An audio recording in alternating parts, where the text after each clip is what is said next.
Il faut à un moment donné avoir des principes, une cohérence, mais être attentif à ce qui pourrait nous échapper. Parce qu'on ne peut pas contenir l'histoire dans des certitudes. Moi, je suis très prudent aux gens qui... Tout ce que je suis en train de faire, ce n'est pas réformer l'islam, mais reposer des interrogations nouvelles. Changer d'équation. Parce que cette équation ne peut pas être résolue par une seule personne. C'est le travail de toute une communauté, de toute une société, de tout un groupe de savants. Mais je pense qu'il faut donner la bonne question pour orienter l'intelligence humaine. Pour une raison épistémologique, j'ai aussi des allergies intellectuelles. Parmi mes allergies intellectuelles, c'est le mot définition.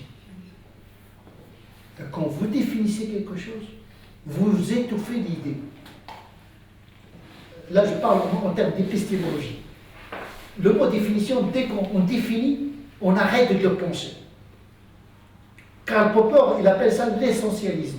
C'est-à-dire, tout le problème de la pensée classique musulmane, emprunté par de la philosophie grecque, qui consiste à définir les termes, et en définissant les termes, on définit la théorie. Or, les termes, ils sont interchangeables pour sauver la théorie, parce que l'idée elle est plus grande que les définitions terminologiques. C'est pour cette raison que, quand tu évoques c'est subjectif ce que je suis en train de dire, c'est une allergie intellectuelle. Quand on définit, pour moi, définir, c'est empêcher de vivre la complexité de la chose. Donc, je définis le terme, mais je dis toujours, à l'usage de cette théorie. Quand je définis la charia, c'est parce que j'ai un projet normatif. Donc je définis la charia de minorité, je la définis, mais en la mettant au service de théorie. Mais quand vous définissez le terme pour le définir, il devient en lui-même la théorie, on est mal parti. C'est par précaution intellectuelle que je relativise les définitions, parce qu'ils sont à l'usage d'une idée, une réalité plus complexe. Une question de science avant les termes. Moi je pense que ce qui va compter, c'est l'indication du vocable, c'est-à-dire la pensée. Moi, ce qui va m'intéresser, c'est la pensée, ce n'est pas les vocables, etc. etc. Qu'est-ce qu'on signifie? Vous savez, d'abord, la France est une république. Il y a déjà une identité politique.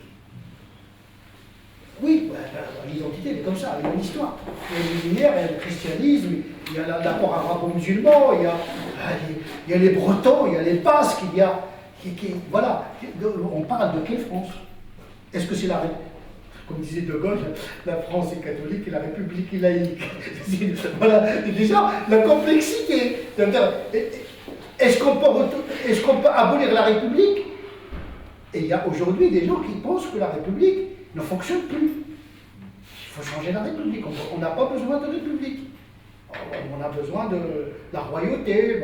La royauté a toujours été constitutive de l'histoire française, etc. Il y a une nostalgie, etc. Est-ce que ça fait partie de l'identité? Est-ce qu'il faut la reproduire? Il faut le dire, ça, aussi. On va régimer le roi comme à l'Angleterre, etc., parce que c'est des régimes plus stables, etc., etc. Est-ce qu'on va retourner au catholicisme?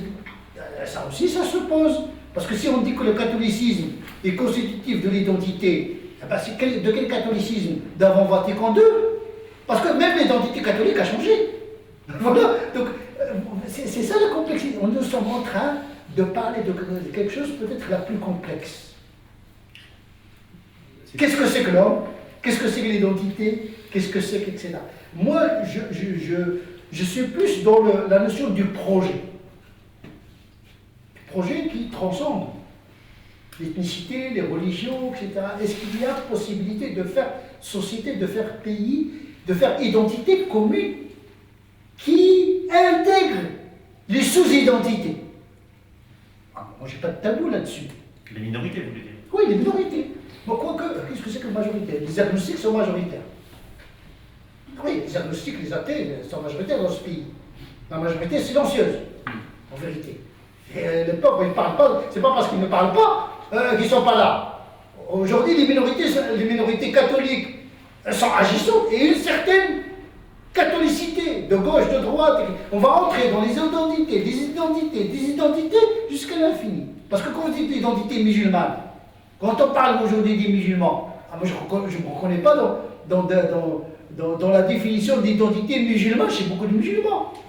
On va rentrer dans un débat qu'on ne peut plus maîtriser. Moi je pense qu'il ne faut pas sous-estimer la complexité de cette question-là. Tellement j'évite de l'aborder parce qu'il y a un risque. Moi je ne parle pas de la notion en tant que telle. Je sens les risques. J'ai le droit de... S'il y a 20% de risque ou 10% de risque, je dois alerter.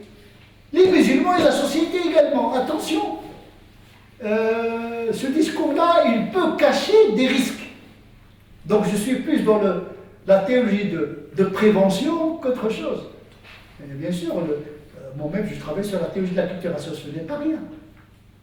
Je n'ai pas achevé ma théorie parce que c'est complexe, jusqu'où le musulman doit s'acculturer. À part le culte, à part etc.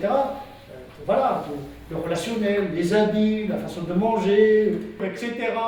Ce qu'on appelle nabid, etc. La culturation, etc. Jusqu'à quelle limite?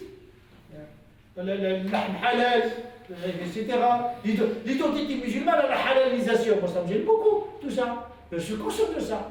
Donc, je ne suis pas dans le dogmatisme. Je suis dans la dogmatique, je ne suis pas dans le dogmatisme. Au contraire, je suis dans la complexité, la nuance et la relativité. Je ne suis pas dans les certitudes, je suis dans des convictions négociables. Sinon, on ne peut pas faire société. Parce qu'aujourd'hui, ce qui menace la France,